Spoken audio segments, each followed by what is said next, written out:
دادستانی کل تاجیکستان خبرهای دریافتی رادیو آزادی در مورد بازداشت شماری از چهره‌های شناخته و باز شدن پرونده جنایی علیه آنها را تصدیق کرد. او همچنین گفت که علیه اکبرشاه اسکندرов رئیس سابق شورای عالی تاجیکستان، همراخان ظریفی سابق وزیر کارهای خارجی تاجیکستان، شاکرجان حکیمov حقوقشناس معروف و معاون رئیس حزب سوسیال دموکرات تاجیکستان و احمدشاه کاملزاده روزنامه‌نگار و معاون رئیس حزب دموکرات تاجیکستان نیز در دایره همین قضیه پرونده باز شده است و همه این پرونده ها با یکدیگر علاقمندی زیج دارند.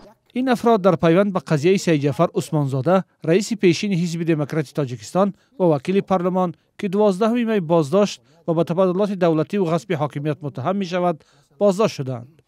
و یک چند نفر دیگر پرونده جنایتی آغاز شدند از جانب پروکراتور گنرالی مورد تفتیش پیشکی قرار دارند. بنابر فوش نگردیدن سری تفتیشات من به شما یگان معلومات دادن نمیتوانم. دادستان کل افزود کسی که به دولت، به ملت، به پرزیدنت خیانت میکند در نزد قانون جواب میدهد، نوابسته به آنکه چی وظیفه دارد و در گذشته چی وظیفه را اشغال کرده بود. بازداشت این افراد در ماه ایون در پی نشر خبر رسمی در خبرگزاری خاور آغاز شد. دادستانی روز 14 ایون خبر داد که سید جعفر عثمانزاده وکیل پارلمان و رهبر پیشین حزب دموکرات تاجیکستان که بیشتر به حمایت از حکومت نام برآورده بود، روز 12 ایون دستگیر شد. با پیشنهاد دادستانی کل روز 14 ایون وکیلان پارلمان او را از دخل ناپذیری وکیلی محروم کردند. یوسف رحمان عثمانزاده را به همکاری با رهبران سازمان ممنوع پیمان ملی تاجیکستان و برای مصلحت پیشکی جهت غصب حاکمیت دولتی در تاجیکستان متهم کرد. در روزهای بعدی افراد دیگر از جمله همراخان ظریفی، اکبرشاه اسکندرov و احمدشاه کاملزاده به بازپرسی دعوت و بازداشت شدند. شاکرجان حکیمov روز جمعه 12 ایول به بازپرسی دعوت شد و از طرف مفتش به حبس کشیده شد. زیر مهر مخفی و بدون دادن جزئیات به نزدیکانشان و جامعه بررسی شدن قضیه را حامیان حقوق هر گونه شرح می‌دهند.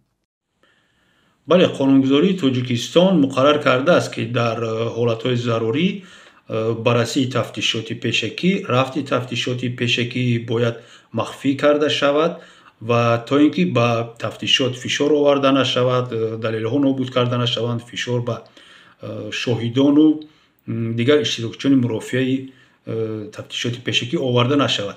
ولی خیلی که ما میبینیم این تجربه را تاجیکستان، مقامات قدرتی تاجیکستان بیشتر و بیشتر استفاده میبرند و خودی بیشتر استفاده بردن چنین طرز رفت تفتیشات پیشکی علل خصوص نسبت محبوسان سیاسی، نسبت نزدیکان آنها، نسبت مخالفان سیاسی حکومت یک بار دیگر من را به آن باور میکناند که چنین پرونده ها ساخته و بافته هستند، یگان دلیل واقعی ندارند. هنوز نظر خود بازداشت شده ها، نزدیکان و وکیلان دفاع آنها در مورد گفته های دادستان کل معلوم نیست. نزدیکان افراد بازداشت شده میگویند از روز بازداشت تاکنون موفق نشدند که آنها را ببینند. آنها میگویند اکثری وکیلان دفاع پیشنهاد را برای حمایت از حقوق و منفعت های نزدیکان بازداشت شدهشان به دوش نمیگیرند. تاکنون نه همه بازداشت شده ها وکیل دفاع دارند.